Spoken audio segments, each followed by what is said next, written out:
Bienvenidos a la certificación de Ministerio de la Mujer titulada Un Ministerio de Bondad.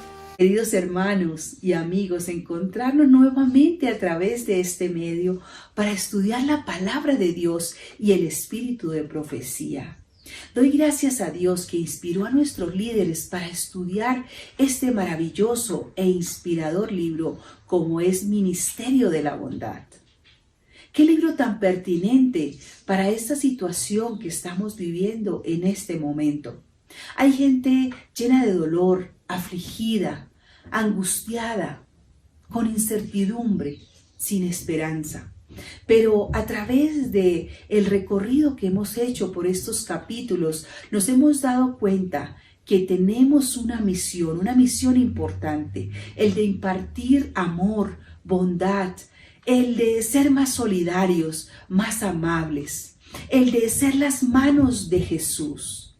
Y en esta ocasión vamos a estudiar el capítulo número 10, titulado La bondad, la llave que abre los corazones. Y sabe, hay diferentes formas de evangelizar, pero se nos dice en este capítulo que tal vez muchos conocerán del amor de Dios solo a través de los actos de bondad que nosotros realicemos. Y es que es la misión que el Señor nos ha encomendado, el de amar a nuestro prójimo como a nosotros mismos. Y quisiera empezar dando una definición muy sencilla de lo que es bondad. Y dice que bondad es la cualidad de ser bueno. ¿Y cómo somos buenos? ¿Qué cualidades deberíamos de tener para que alguien nos llame bueno? Y quisiera llevarlos al libro de Marcos, en el capítulo número 10 y en el versículo 17 al 22, donde se nos narra el encuentro que tuvo Jesús con el joven rico. Y dice que el joven rico se arrodilló delante del Señor y le dijo, Maestro bueno. A lo que Jesús contestó, ¿por qué me llamas bueno? No hay bueno sino Dios. Pero no nos pareceremos más a Dios que cuando hacemos actos de bondad. Y yo creo, y fue así, como el joven rico vio a Jesús realizar actos de bondad con aquellos que más lo necesitaban, con los pobres, con los humillados de la sociedad. Vio también cómo Jesús alimentó a aquella multitud hambrienta. Vio cómo Jesús sanó a los enfermos, cómo dio palabras de bondad y de esperanza a aquellos que la habían perdido, cómo tuvo misericordia de esa mujer que iba a ser apedreada, cómo dio amor a esos niños que se acercaban a él. Y eso fue lo que vio el joven rico para decirle, Maestro bueno. ¿Será que las personas están viendo en nosotros esos actos de bondad que Jesús hizo en la tierra y nos podrían llamar hermana buena?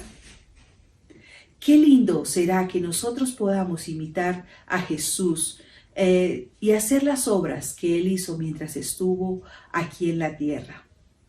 Y quisiera leer el primer párrafo de este capítulo, porque será el que nos dará el derrotero para saber cuál es nuestro deber para aquellos que nos necesitan y cómo les mostraremos el amor de Dios. Dice así, muchos son ganados solamente con amor y bondad. Aquellos que están empeñados en hacer la obra casa por casa encontrarán oportunidades de toda clase. Debieran orar por los enfermos y hacer todo lo que esté a su alcance para aliviarlos. Debieran trabajar por los humildes, los pobres y los oprimidos. Debiéramos orar por los desvalidos y con ellos, con los que no tienen fuerza de voluntad para dominar los apetitos que la pasión ha degradado. Se deben realizar esfuerzos fervientes y perseverantes para la salvación de aquellos en cuyos corazones se ha despertado un interés. Muchos pueden ser alcanzados únicamente por medio de actos de bondad desinteresada. Sus necesidades físicas deben ser aliviadas primero.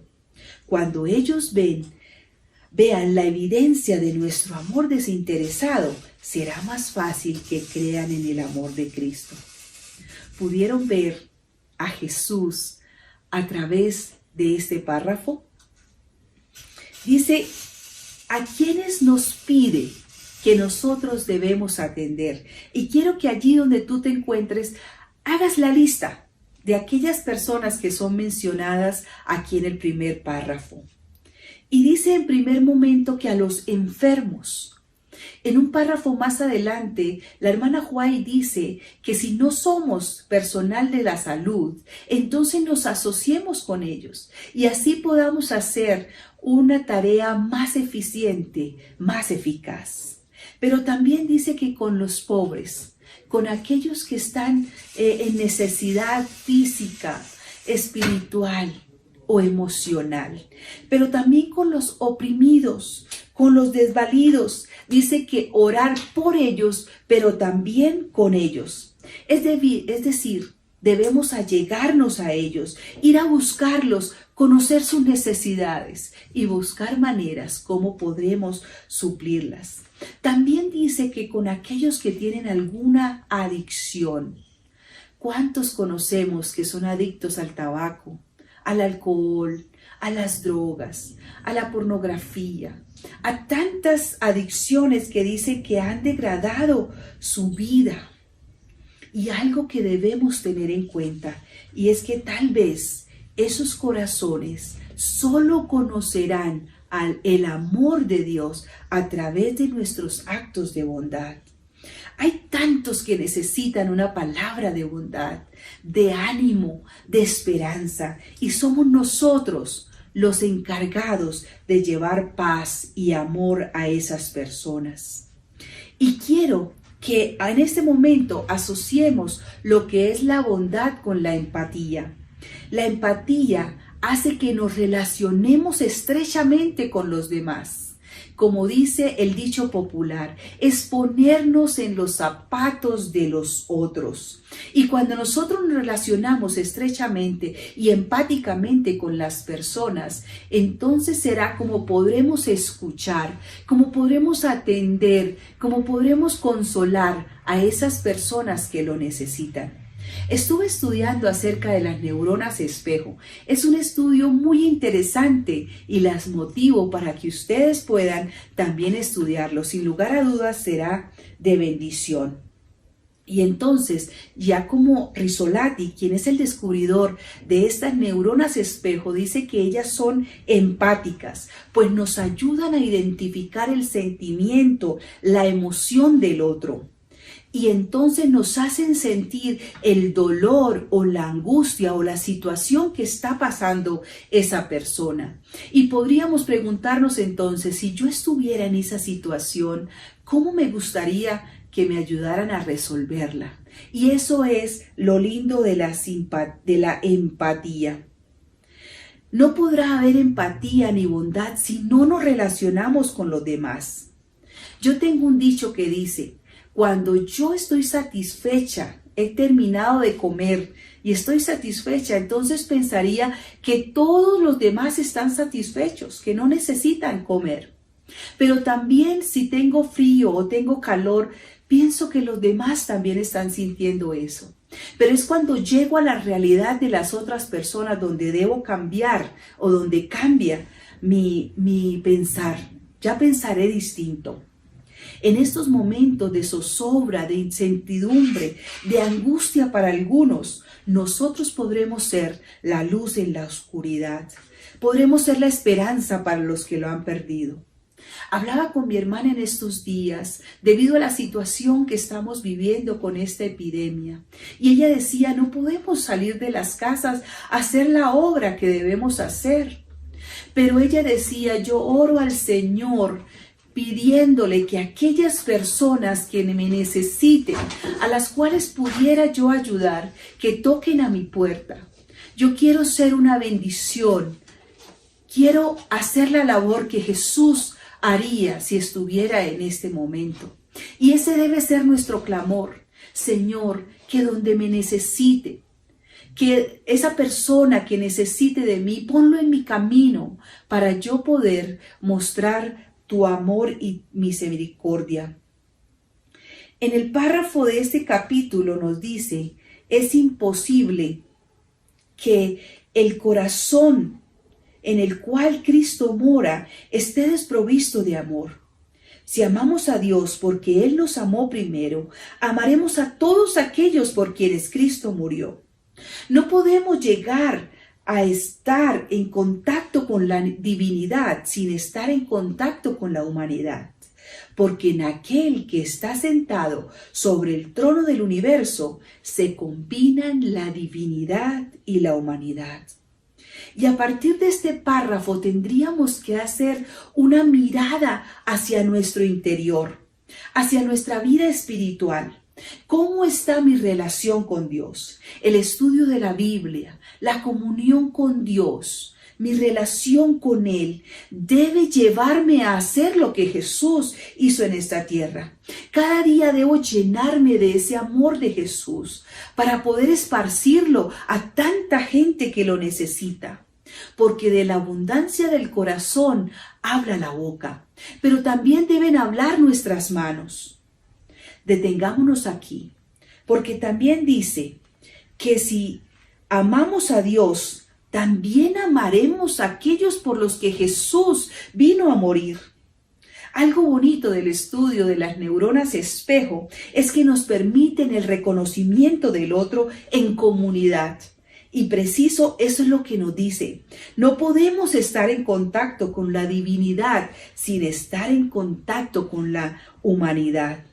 Por eso es que debemos clamar también a Dios para que nos ayude a amar a todos como Dios me ama a mí o como nos ama a nosotros. Porque no es fácil.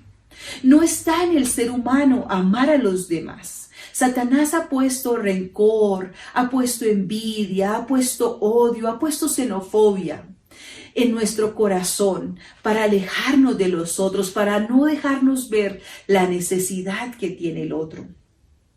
Por eso Jesús dijo en Mateo 5, 43 al 48. Pero ahora yo les digo, amen a sus enemigos y oren por quienes los maltratan. Así demostrarán que actúan como su Padre Dios que está en el cielo. Él es quien hace que salga el sol sobre los buenos y sobre los malos. Él es quien manda la lluvia para el bien de los que le obedecen y de los que no le obedecen. Si ustedes aman solo a quienes los aman, ¿Dios no los va a bendecir por eso? Recuerden que hasta los que cobran impuestos para Roma también aman a sus enemigos, a sus amigos. Si saludan solo a sus amigos, no hacen nada extraordinario. Hasta los que no creen en Dios, eso hacen. Y si no amamos a nuestro prójimo, a nuestro hermano que está cerca de nosotros, ¿cómo amaremos a Dios, a quien no hemos visto? No es fácil.